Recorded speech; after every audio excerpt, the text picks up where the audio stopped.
Okay, Buck, we're back with my favorite website, and I know it's yours.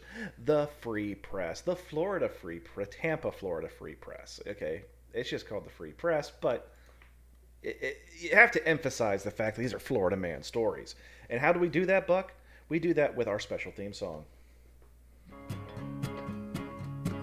Florida man, does whatever the fuck he can. Makes headlines every time. Florida's paradigm. Look out! Here comes Florida man. Indeed, here comes Florida man charged with battering woman with ramen noodles after arguing over a dog in their bed. That is not. You couldn't have a more Florida headline. You really couldn't. That is the Florida headline right there. That should be on a billboard Yep. when you come into the state. You know, I do believe so. The Florida Georgia line is kind of like the event horizon for the black hole of social liabilities that seems to be Florida. I Well, gotta say. it's 2022, and what a better way to kick off the second month of the new year than with a Florida man story. This time, we are reporting 21-year-old Brandon Smith, who allegedly threw a pot of hot ramen noodles on a woman after an argument over a dog in their bed. According to investigators, Smith was attempting to put his dog on the bed around 7:20 a.m. on January 28th. The female victim disagreed and asked Smith not to put the dog in the bed. Police say Smith, 21, got angry, picked up a pot of hot ramen noodles from the stove, and threw the noodles on the victim. When the victim tried to escape, the woman said Smith repeatedly hit her in the back with the hot pot. But there are two sides to every story, as Smith told police the woman had got out of bed and randomly started chasing the dog around, causing her to fall on the hot pot of noodles located on the stove. Smith was arrested on domestic battery and booked into St. Lucie County Jail, where he is being held in lieu of a $5,000 bond on domestic battery charges. And there is a picture of the affidavit of probable cause here, and this is the officer's summary. On January 28th, 2021, at 0:23 hours, I was dispatched to, and it has the address, in reference to domestic trouble. When I arrived on scene, I spoke to the victim, who said she had woke up this morning around 7:20 hours. Redaction. Brandon Smith was attempting to put his dog on the bed. The victim asked Smith not to put the dog on the bed. Smith got angry, picked up a hot pot of noodles off the stove, and threw the noodles onto the victim. The victim said she tried to get up, but Smith began hitting the victim on the back with the hot pot. This is the best part. The victim said Smith would not stop, so she called the police. There are so many holes in both stories. There's so many. But I want to know, first and foremost, we're talking about serial killer things before the break. About a dog named Jim indicates that you're a serial killer. Who the who the hell is making ramen noodles at 7:20 a.m.? You're muted, Buck. You need to unmute. I can see you're very animated. Yes, very animated and now unmuted. That was my first fucking like query here, man. Who the hell is man? You gotta be living rough. Like rough. If you're cooking ramen for breakfast, like you gotta be living rough. Oh. Okay? Rough. And I can't stop processing. And I don't think I'll be able to move on with the details or finer points of the story until I get to the bottom of this. What would be an appropriate prison nickname for this guy? Would we call him the Noodler? And I'm not talking about among the inmates, because in the officers' dining room, we all make fun of those guys. We really do. It just happens. So would we call him the Noodler or the Ramen Lamen Ding Dong? I think we'd have to I go with just the noodler. But okay. so let's continue to unpack this a little bit. So the, he's hitting her on the back with the hot pot. So boom, boom, boom. And he wouldn't stop, so she called the police. So is he like still whacking her on the back with this thing the whole time she's on the phone with the dispatcher? I'd be interested to know if we have a recording of the dispatcher call somewhere available on the internet for Ooh, this. we should do a FISA request for it. That would be, that would be, you know what? One of these days, man. One of these days. One of these days. But no, man. Like, come on. 7:20 in the morning. Dog's in the bed. Like, what do you want her to? What if like the dog just like got into the bed at Well, at some point in time while sleeping? do you really think homie was picking up the dog to put him in the bed? She's like, "Oh, Brendan, please, I would ever so appreciate if you did not put the dog on the bed." Or do you think it was, "Motherfucker, get that goddamn dog out of here"? Meh. Probably the latter of the two. Yeah. So yeah, two sides of every story there. Not saying it's okay to throw boiling ramen noodles on somebody then beat them with the pot. I'm just saying don't try to make yourself out to be a saint either. That is a little excessive. I'm still gonna have to give dude. I'm gonna go with a 3 on this one uh, again. we're talking domestic battery. I'm gonna go ahead and bump that to a 4. The only reason it doesn't get a 5 is nobody's dead.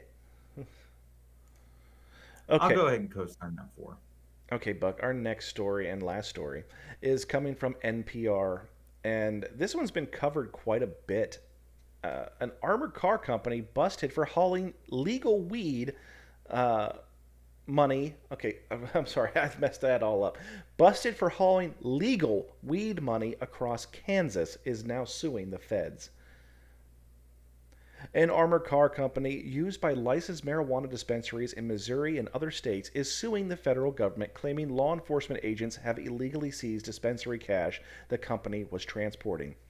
The federal lawsuit filed in California last week by Imperial Logistics comes after a sheriff's deputy in Dickinson County, Kansas, stopped one of Imperial's vehicles last year on Interstate 70 for unspecified traffic violation and seized nearly $166,000 in cash it was transporting from marijuana dispensaries in Kansas City, Missouri, to other credit unions in Colorado. The U.S. Attorney's Office in Kansas subsequently filed a civil forfeiture action against Imperial, arguing the seized cash was traceable to sales that violated the Federal Controlled Substance Act. The case is pending. In October, KCUR sought records related to the stop from the Dickinson County Sheriff's Office under the Kansas Open Records Act. Doug Thompson, the Dickinson County counselor, responded by saying the records were in the hands of the Drug Enforcement Administration. KCUR then sought the records from the DEA in November under the Federal Freedom of Information Act. The DEA has yet to respond to KCUR's request. Imperial's lawsuit, however, alleges the Dickinson County Sheriff's Deputy Kalen Robinson pulled up over Imperial's vehicle, a Ford Transit van, as it was heading east on I-70 because the Colorado license plate was slightly covered by the license plate holder.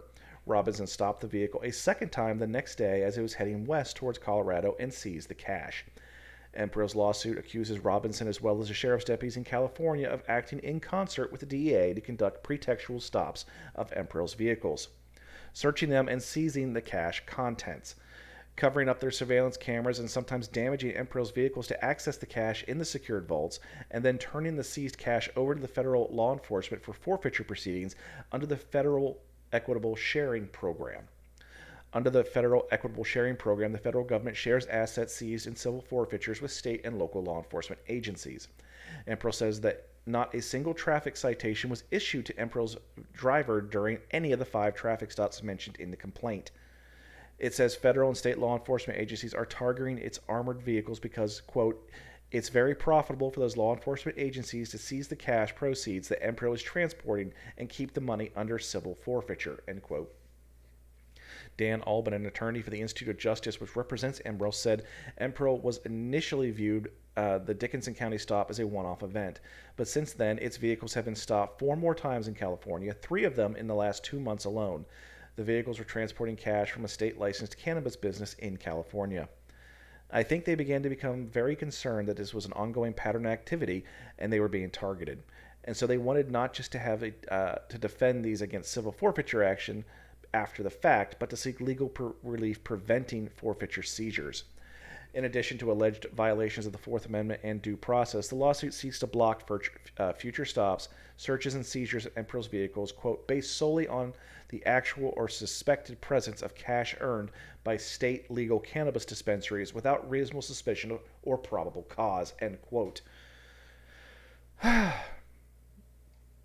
There's more. I'm not sure if I should keep going. Maybe we should stop right there and speak about it because it goes a lot into the different legal aspects of this, Buck. But what we have and I am really, really, really against this. And when I saw this story come up, there's actually another YouTuber I listen to quite regularly for legal stuff. I had to send this off to him, and he did do a show on it, so I'm actually quite happy about that. Uh, because I'm really against civil asset forfeiture. Essentially, this is what happens. You have a large sum of money for whatever reason. It doesn't even matter how much, but you say it's usually a large amount. The police can then seize that money and say this money was we suspect was gained through illegal means, and then you would think, well, then you just prove that it wasn't. That's not the case though, because they're not actually what they're doing is they actually create the money as its own defendant. The money has to prove that it's not dirty. So you oftentimes see these instances where somebody will come and say, okay, well, we're going to file charges. So if you want, we'll give you half the money back if you sign this release saying that you'll let us keep the rest. And most people do because there's fighting civil asset forfeiture is insanely difficult because you a lot of times you can't even get before a judge because you're not you don't have no case. You're not a defendant. You're suing. You're trying to sue, and under the civil asset forfeiture laws, it's virtually impossible. It's very, very rare that people get their money back, and this is just this is robbery. This is robbery, and the feds have incentivized local police departments to conduct these civil asset forfeitures by saying, okay, well, if you seize money, we're going to seize the money, and then we're going to make essentially what amounts to a donation to the police department. So if you seize this $250,000, we're gonna give you 30,000 of it. So you're essentially incentivizing reasons for police to steal. You're stealing money. The municipalities and government entities are stealing people's money. In this particular instance, you have a product that the states have deemed to be legal for whatever reason, whether you agree with it or not. They are allowing these businesses to exist, and they're profitable and they're taxable, and we are seeing a tax boon off this in some states, and they're trying to transport their money. So essentially, the police are pulling over armored cars and saying, "Yeah, I think the money in the armored car." There's no drugs, by the way. It's just money. The money in the armored car was used for legal gain through illegal means under federal law. So we're going to go ahead and seize all that money, and you have to prove that it wasn't. And it doesn't. And in this particular instance, since it's illegal under federal law to possess, sell, transport marijuana, anything to do with marijuana is hence illegal and illegal under federal statute. So you're not going to get it. They can just keep pulling over armored cars and taking the money forever until somebody does something about these civil asset forfeiture laws. And most people won't because they're targeting the bad guys. Not necessarily. There's plenty of cases where you have issues where somebody's taking their life savings because they don't trust banks. In the town I live in, nobody trusts banks. There's all these check cashing places, not because of the people don't have the fun. They just literally will not put their money in a bank. If you give me a machete and clear this town out for 2 hours, every 10th house, I guarantee I'm going to find a mattress full of money. It's kind of ridiculous. But I digress. Having cash is not illegal. But we have now found ways to try to... This really makes me mad. It really makes me mad, Buck. I can tell, man. You seem to have a great deal of passion over this, and I'm not saying that it's like unwarranted either. I mean, if strong arming were a crime, that's what this would be. Like I know strong you say arming it's is a robbery. crime. Well, okay, I actually didn't know that. Well, thank you. This doesn't seem to me like robbery. This seems more like strong arming. That's what this seems it's like. straight up robbery. They take the money, and you can try to go to court and get it back, but nobody ever does. Right. That's why I call it strong arming, man. They're taking it and they're going, get it back if you can. Try to. Go ahead, give it a shot. Like they've really, it's like playing checkers with someone who moved their back fucking row. is what it is. That's Like me. trying to get your own money back That's is me. like that is you. I That don't. is I you. don't move the back row. I can tell. I can tell. And we've never played checkers, but I can tell if we did, I'd get frustrated. I'd probably flip the table over. But either way, man, like this is five all day long, man. This is five all day long. I know there's no death involved.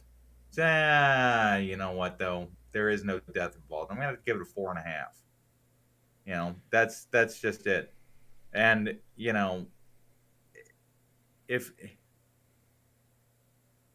No, because it's really it's here's the thing. Here's the thing. I had to travel internationally with a large sum of cash on my person.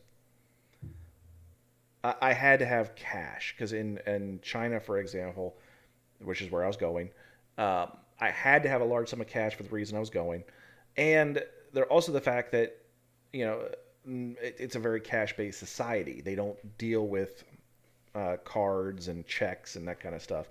So an Apple Pay. So I had to go to a bank and convert the cash, and I still had to carry then an ungodly amount of script because of the conversion rate.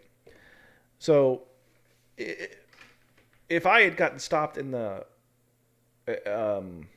airport on any of the airports I was in, because I had to cross the country, I had to go first to Michigan, and then we flew over the Arctic to get to China because it's the easiest route. But then we came back. We had a couple layovers. I mean, what do I do if we're going to take your money? Okay, go on your flight. Well, now I can't. There's no reason for me to go on my flight, and I'm not going to go into the details of the reasoning, but it was nothing illegal. It was perfectly above board, sanctioned by the government.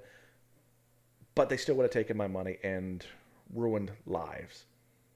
Literally would have ruined lives. And that happens. It's happened before. There's documented cases of that happening. Well, oh, this guy has a lot of money. A TSA agent goes, why do you have all this money? None of your business. Or even if they tell them, they don't believe them. So they call the feds, and the feds seize it, and that's the end of that. So they use them as this whole concept is asinine. I'm sorry. It just is.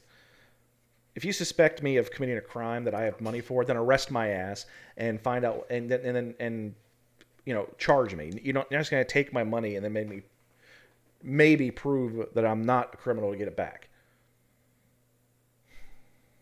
It's like they're stacking the deck against you. They are absolutely stacking the deck. It's intentional. It's insidious. It's disgusting. And this is the definition of guilty until proven innocent. Right. I agree, man. I agree. So what are you gonna go with, man? You gonna go with 4.5, or I'm giving it gonna escalate them to a 5? just because I'm basing the law on my score, so I have to give it a 5 because it's insidious in its nature and it's un-American, and most societies would deem this to be inappropriate, I would imagine. But ours, particularly, who is so entrenched in unreasonable search and seizure, in freedom of self, we should be the ones in the most uproar about this because our society is based on these core concepts. And here we have our own government that we are allowing this to happen. We are allowing this. We are in good conscience allowing this to happen. Bullshit. Right. And meanwhile, we will fight the good fight about other things that aren't nearly as impactful. Yeah. And I won't give examples. That would be unfair. It's strictly based on my opinion. But I really believe that more focus should be pointed at things like this. It would really benefit and impact the greater good on a very macro scale. So either way, summarizing the week though, man, of the four stories that we covered, I'd have to say that our Kansas City cop story, seizing assets illegally, kind of has to be the worst of the liabilities. Wouldn't you agree? Absolutely. And that's why I titled the episode's Cops Stealing Drug Money. Oh man. That all being said, Buck, that's going to bring us to a close. And well, I was used to saying it brings us to a close for another week, but we are putting out 2 episodes a week now. We're putting out an episode on Saturdays, and we're putting an episode out on Wednesdays. So be sure to catch them both. So we're actually going to record episode 91 here in just a moment. But You can listen to that on Wednesdays, and you can listen on just about any platform you can imagine, whether it be Spotify or Radio Public, Anchor, Google Podcast, Castbox, Apple Podcast, everywhere you can. Just give us a thumbs up, give us a like, give us a subscribe, tell a friend, do all that stuff, because we greatly appreciate it. I am the Raz Reeves with my co-host, The Buck, wishing you all a happy and bountiful week.